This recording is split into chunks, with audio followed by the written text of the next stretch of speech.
Cisco Show. Don't touch that remote. I got a great show here today. I have here one of, I guess I would call him an old friend. He's not old by number, but he's been around a long time. I'm saying like he's like a fighter, you know. He's always he keeps making comebacks, you know.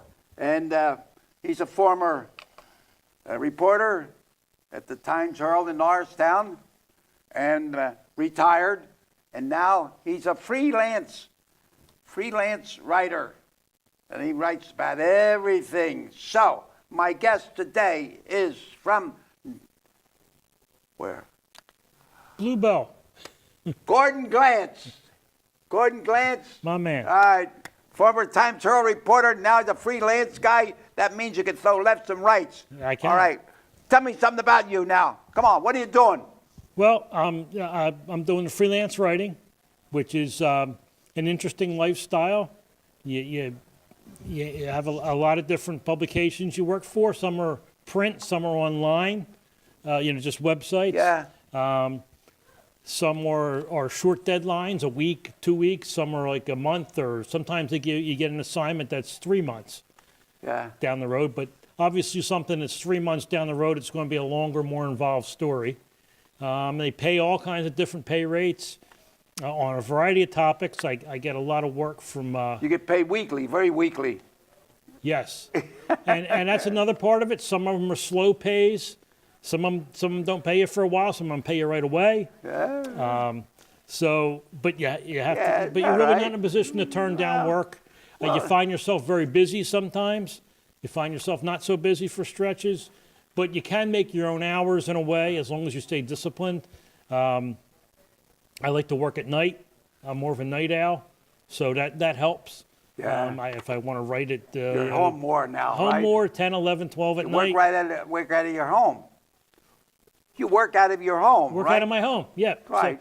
So in a way, that's harder to get motivated, though, sometimes. The Flyers or the Sixers are on, or you get involved with my daughter's stuff and walking the dog, and before you know it, I don't feel like it, I'll do it tomorrow. And you keep. Well, you look good, healthy. So I'll try. Guys report when they retire, they let themselves go. But you're in good shape. And now, I know you have a love for music. Mm-hmm. I know you have a love for writing. I know you have a love for digging into a story, you know. And you don't trim the branches of the leaves. You get to the root of it. And so also you have a lot to do with music. Mm-hmm. I know that's. Always, that's really where my heart is. That's right, your heart. When it comes to writing. You got two great things, music and reporting. Go ahead. Now, tell me what you got up front as far as music. What, the spring? Yeah, well, you've had me on before talking about Springhouse Revival, which was another project I did. We put 2 CDs out. Now it's just kind of another project that kind of branched off of that. We haven't named the project yet. I don't have a name of the band yet. These are. Well, it'll be coming out soon. Yeah. Yes. It is a different kind of music a little bit. It's more Americana, which is like a crossroads between like rock, folk, country, all kind of meet at a crossroads. Yeah. They call it Americana. The songs are, you say I like to tell a story. There are a lot of story songs on it, where you kind of tell, you create a character in a song and you tell their story. It's all, and that's kind of fun in a way, with a social conscience to it, kind of like cut off that old Woody Guthrie branch, and Bob Dylan carried it from there, and then Bruce Springsteen and Harry Chapin and people like that. So, and this, and we've been working on it for years. We have about 70 songs. Is there other people working with you? Who are some of the people that you work with? Who are they? Well, there's a guy named Tom Hampton out of Nashville. I think I met somebody, didn't I? You introduced me to somebody one time last year. You were on my show. I don't think it was Tom. No. He lives in Nashville, but been a while back. But he's a guy I've been working with mostly on this stuff. We work out of Morningstar Studios, which is in East Norton, right around the yeah. corner here. The guy there, Glenn Barrett, has been in the business for decades, and he feels like this project is one of the strongest things he's ever done. Yeah. And he wouldn't say that. He wouldn't say that just to say it. So we're hoping to really do something with this, not just as a hobby, but really, you know, see what we could do in terms of, you know, getting placements in movies, films, things like Yeah. that. It's sort of an odd. It's sort of a niche genre. It's Yeah. not like a pop, it won't be pop music, but you know, it's a niche genre, and yeah, we'll see what happens. I love doing it. I write Yeah. songs every day. Well- So I sit in car line at my daughter's school, and I'm sitting there on the little notepad writing lyrics constantly. A lot of them aren't that good, but every now and then you hit on something. What's so. that? He ends the show with "Keep a song in your heart." I don't know, but Right? Who? I don't know who. All right. Probably Dean Martin or somebody like that. He has a big orchestra and he plays, and he says to keep a song in your heart. Who was that? Dean Martin? No. I don't know who. Hey, talking about Dean Martin, what's this about the big controversy about that baby, it's cold outside? What do you think? They're complaining, saying that it's a sexy song. What do you think? If you ask too many people their opinions, you'll get, Yeah, just they say what opinions are like noses. Everybody has one. Right? like So- that, and then they get headlines, right? Yeah. So keep a song in your heart.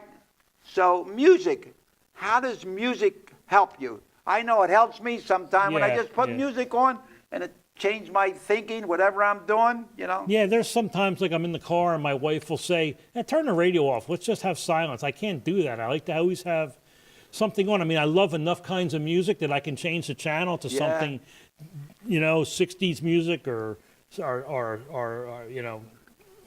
hard rock or anything, but to fit the mood or the kind Yeah, of mood I want to different be in. moods, right. But, Uh-huh. but I can't.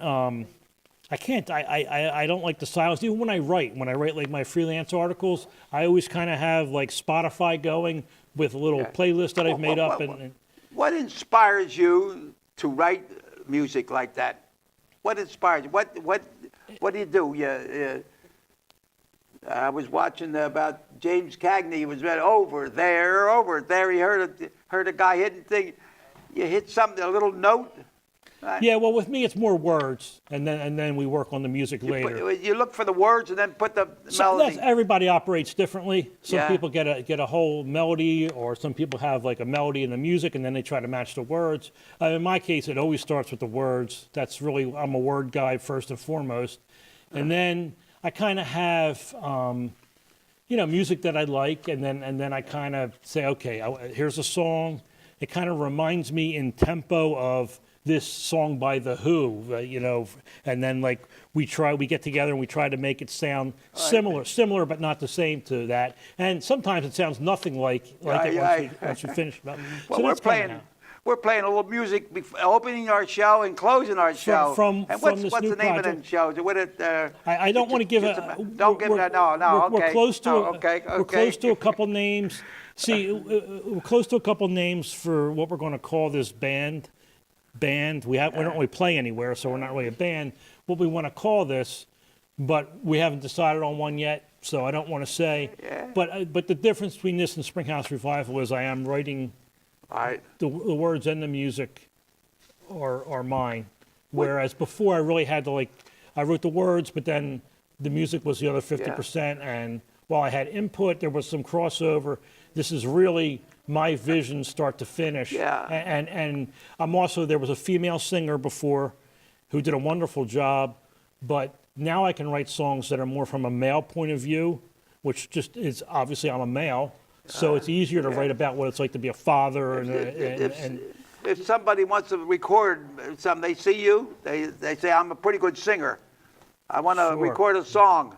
What do you think? I would love for somebody that's the ultimate form of flattery for somebody Well, I have to get in touch with you. to say, Gordon hey, Glenn. I heard one of your songs, I want to record it. Hey, Yeah, look at Google. please. Yeah. All right, now, you got anything else to talk about music? Because I'm going to jump into sports. I could talk about music all day, but I could talk about sports for 3 days. So You ready? Yeah, well, I'm ready. Okay. Yeah. There's a team that was a Super Bowl champion, and they came back to Philadelphia. Yeah. And then they got bobbed and weaved a little bit. So They're bobbing and weaving tell a me little what bit the now. story is. What do you Bobbing think? and- You think bobbing and maybe they weaving- celebrated too long? Yeah, it's really tough to repeat. Took a little while. Took a while to repeat. Yeah. And, they did have some injuries in the Super Bowl year, but this year the injuries kind of hit all at once in certain positions that really weaken you, Yeah. and it makes it kind of tough. They never really got their legs under them in terms of just guys always hurt. But to tell you the truth, I've been waiting. I waited my whole life. I am 53, and ever since I was 5 years old, I went to my first Eagles game. I waited my whole life. Who took you to the game? My father. Yeah. I waited my whole life for a Super Bowl. I mean, I came close, and there were years I thought it was going to happen. Yeah. I was planning the parade route. There were years we won the Super Bowl in September because we thought, well, look how good we are. We beat the other, and it never worked out. And a year we didn't really expect it, especially after Carson Wentz got hurt. For Nick Foles to come in and for everything to go right, all the things that used to go wrong. Every time a fumble was on the ground, we fell on it. Anything that could have gone right went right for once. And that's all I ever wanted, all I ever asked for. I told people we could win a Super Bowl and be 1-15 the next year, and we're not 1-15. We're not playing as well. But I can't tell you what I can't tell you what that meant to me to finally get that I will treasure that moment. And where I watched it at a friend's house with two of my oldest friends.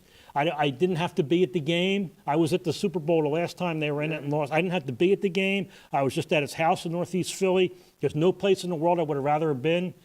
And it was just an amazing moment, and I'll treasure it forever. And if they never win another one in my lifetime, they're more than welcome to. But if they never win another one in my lifetime, I am covered. That was incredible. Yeah. And for it to kind of come out of nowhere was, in a season where I thought they'll be okay, great moment. Yeah. So whatever they do, I can't complain too much about this year. Maybe I should. Well, Philadelphia fans, they're very touchy. I don't know. Some they of have a them are. reputation. I don't know. I'm a former professional boxer, referee, and I remember when I win a fight, my dressing room was full of people. And if I lose a decision, hello, so everybody loves a winner, but I like to comfort the loser, Yeah. And there was a reason why he lost.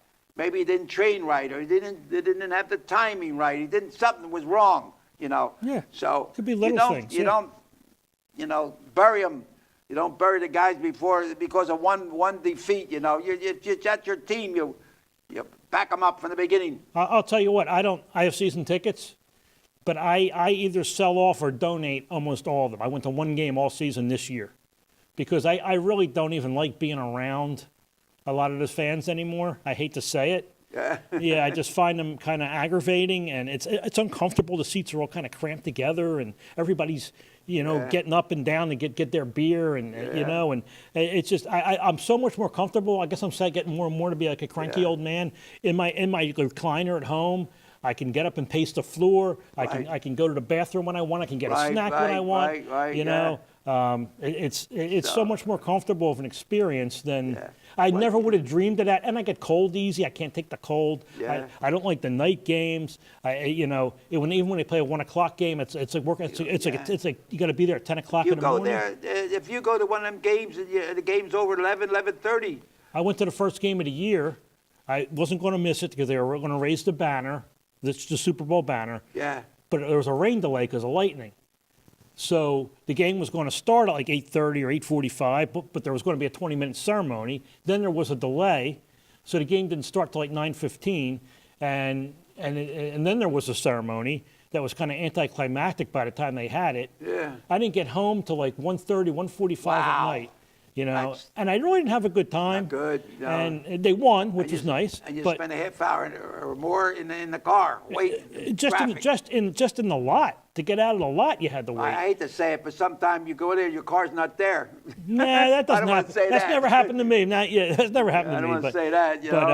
you know, I don't know. I think my love for the team doesn't change, and- but do I have to actually be there in person? There was a time when I had to be there in person, but I that don't time has have to passed. be. Yeah.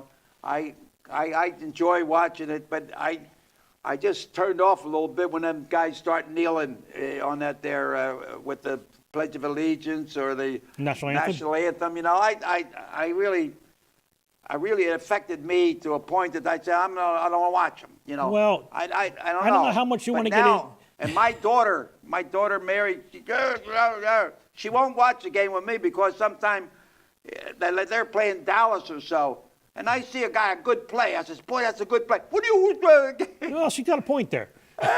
you know. You can't come do on, that. I want to watch a football game. And if a guy does a good run, he gives a pass, I give him credit for Well, it. that's what I do with college games because I don't really have a rooting interest unless it's Temple, which is my alma mater. Otherwise, if it's College A against College B, I'm like, yeah, I just want to be entertained. But when it's pro football, you know, it's a little different. But in terms of the kneeling, I would never do it, but it is the guy's right to do it. So, you know, Yeah. and you know, I don't want to get too much into it again, but only 10 guys around the whole league were doing it. The what?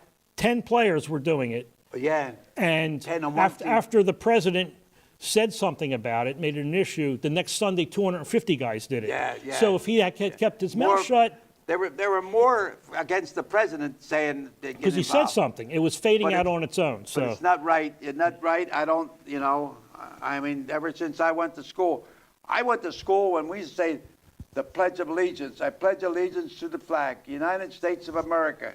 And then we used to put our hand out like that. Then they stopped doing it because Well- it was too much like the Well, you the- can the see that, national right? salute, you know. You know, so I was there with the change, you know. yeah, well, they used to not say under God either in the One Nation under God. It used to not be in the pledge. What? The under God part was not in there originally. Oh, no? Did you know that? No, Yeah, I didn't that was know added. Yeah. No, no. Yeah, yeah. All right, now, how about baseball now? What do you got to say about baseball? Yeah. The Phillies made an interesting trade, so we'll see what happens. But it is my least favorite of the four major sports, baseball. Yeah. But I will say this: Sophia, my daughter, her sport is softball. Her what? Her sport, she plays softball pretty seriously. She's on a Okay. travel tournament team, and she's gotten pretty good at it. She used to just do it for fun, but she's kind of developed like a late bloomer, and she's pretty good. So I spent a lot of time. I mean, you know, coaching or keeping the scorebook, and sometimes they play double headers in one day, and so I spent a lot of time around the game. When she's playing, it's different. But if the Phillies are on, I can't really sit through a whole game. Yeah. That's it. I want to jump on something else. Okay. Norristown has a zoo, and it's called Elmwood Park Zoo in Norristown, All right. Pennsylvania. Okay. Now, Your birthday party I was there, heard right? there's another zoo out there, very small zoo. Uh-huh. It's called the Glance Zoo. It's a growing Now, zoo. and I don't know how many people will come there to see the zoo, but this zoo is located in your neighborhood. Yeah. It's called the Glance Zoo. And I'm the zookeeper. Now, the owner of the zoo is Sophia, and Sophia has 3 cats, 1 dog, 1 rabbit.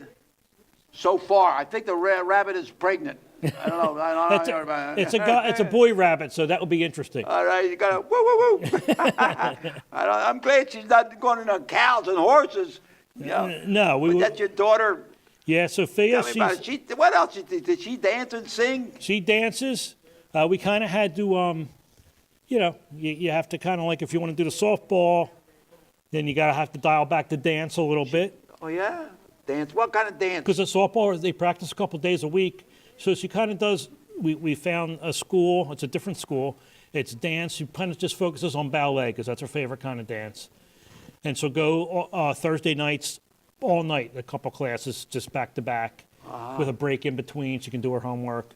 And so on Thursday What, nights. did you it's in a dancing school? Yeah, it's a dancing school, yeah. And did they do different dances, like the Irish dance and stuff like that? It's just all ballet. It's all strict ballet. Just ballet? Yeah. Oh. Yeah, she has some interest in Irish dance and those Yeah. things, but I had a school of dancers. They came here. I had to get the wooden thing so they go bum, bum, bum, bum, whatever. she's involved in so many things right now. She's in Girl Scouts, and she's in 4-H club. That's where she got the rabbit from. And she's softball and dance, and at school she's in the choir. You know, plus her schoolwork, and she's an excellent student. She got that from her mother, not me. I really have to kind of just juggle everything. So, Yeah. yeah. All right, now, you're a reporter in Norristown. How many years did you work at the Times Herald? Well, I started in 1988 at Montgomery Newspapers, which was Yeah, Montgomery, yeah. the weeklies, and they're now a part of the same company with the Times Herald now. Right. At the time, they weren't. I came to the Times Herald in 1995, and I was there as an employee until 2013, including 10 years as managing editor. And then I've recently, after kind of a 5-year hiatus, I've kind of rejoined forces with them. I'm doing my column again on Sundays Times Herald. and some feature stories here and there. And that's nice. It's kind of nice to kind of, Yeah, that's you know, good, it wasn't, you know. it wasn't, you know, it was nice to, you know, kind of reconnect and reconnect with the readership. I always missed that. I missed that. Yeah, like it. Well, I don't know how you go from sports to music to politics. I mean, you're a hard-nosed, tough reporter on politics. Mm-hmm. Now, why? You know, it was always discussed in my household, especially I had two different broken homes, so my mother and stepfather during the week, and my father and stepmother on the weekends. Were they involved in politics? They both were to a degree, but my stepfather was always talking politics. And he would, if you took side A, he'd take side B, and the next day he'd take the other side just for debate's sake. So I would, you know, I kind of learned how to just bob and weave with politics. Right, that's what it is. And as I got older, I had I formed my own opinions about things. Yeah. And I like to write. Well, but sometimes your opinions are four points off the Chinese Navy. Sometimes you have to come back and say, you know, I'm going to reevaluate that once in a while. Just, you know, let you know that you have a variety of punches. It isn't just punching all the time. It's Right. feint, move, beat, pop, move. You have to. You know, you can't be just boom. Well, you know the kind of fighter is just boom. He's going to get knocked. He's going to get knocked on his good. butt. I don't know how you get all this information and all. You're a very talented person, you know. Because you go from politics and very knowledgeable in everything. I think you could stand side by side or in front of somebody that's involved in the Eagles or the Phillies or in politics. Yeah, they call it a wheelhouse, and I just try to stay within my wheelhouse. If it's something I don't know about, I don't want to even try to write about it because it's you know, a lot of the articles I do freelance wise are medical journals and that was tough at first. There was a learning curve, but once you get it down, it's like anything else. And now I like, you know, it's funny. This is interesting for both of us. The publication that gives me the most work is called the Hearing Journal, and it's about the audiology field and advancements and studies, and they use me a lot, I guess, because I have an interest and I know about it more than the average writer would, and so yeah, when you know about something, it helps you a lot. I remember my last semester of college, I had a class, I just didn't understand the subject. It was driving me crazy. Yeah. And I barely passed. I got a D-. Right? None of the students out there should, you know, take that as I said, know. "Lee," but the thing is, and the professor said, well, you just don't write very well. Yeah. And I'm thinking like, yeah, I do. I just Yeah. don't understand what you're talking about. So how can I write about it? You know, so But, yeah. you know, the one time I was talking to you, I don't know if it was on the show or someplace, because I used to go to Times Herald, we used to talk. Yeah.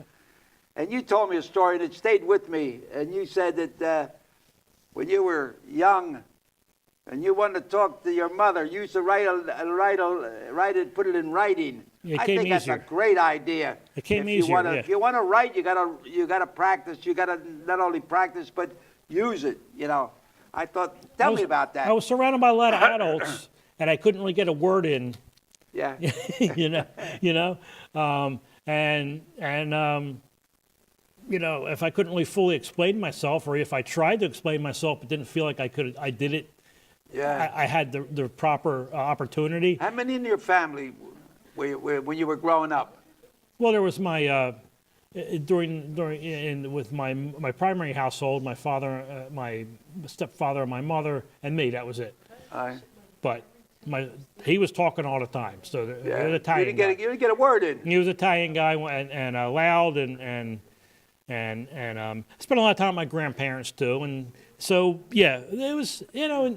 And at that time also, it's kind of like a different time period. Like you know, then let's hear let's hear little Johnny. What do you feel? Tell us what you feel. It wasn't like that back then. You know that. So I'm like, you know, you feel like you were cut off before you really explain yourself. Like I'm going to write it out and leave it under the door. So, yeah. Our half hour is over. No, it can't be. Oh my God, you were there. Wow. All right. All right. I want to say, got 30 seconds. Tell me, what do you think about Norristown?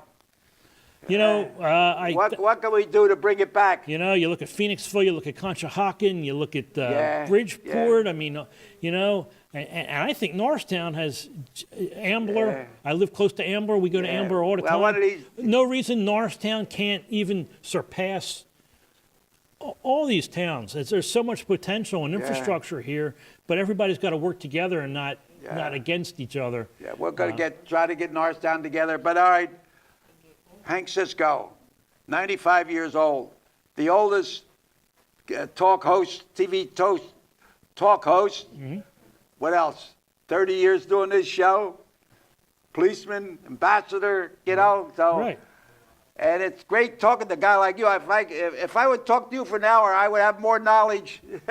Yeah. This was a quick half hour. So I want to thank you so much. All right. Anytime. Gordon Glantz, the music man, the sports man, he's got a lot of variety of punches. He's got a left jab, right hand, uppercut, and what? And a bolo punch. No, the bolo punch. Yeah, okay. I try not to go below the belt. Some people think I do, but yeah. So, ladies and gentlemen, thank you so much for allowing us to come in. Gordon Glantz, thank you so much. You're a real friend, and I'm glad that you are writing the article for Times Herald. And so keep your eyes open. So, ladies and gentlemen, thank you so much for allowing us to come in here. Keep bobbing and weaving, left hand high, stick and move, all right? And keep your trunks off the canvas.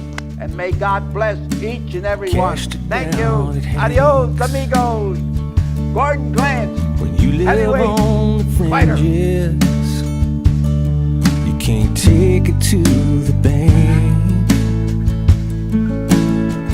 Coins for the laundromat, some candy for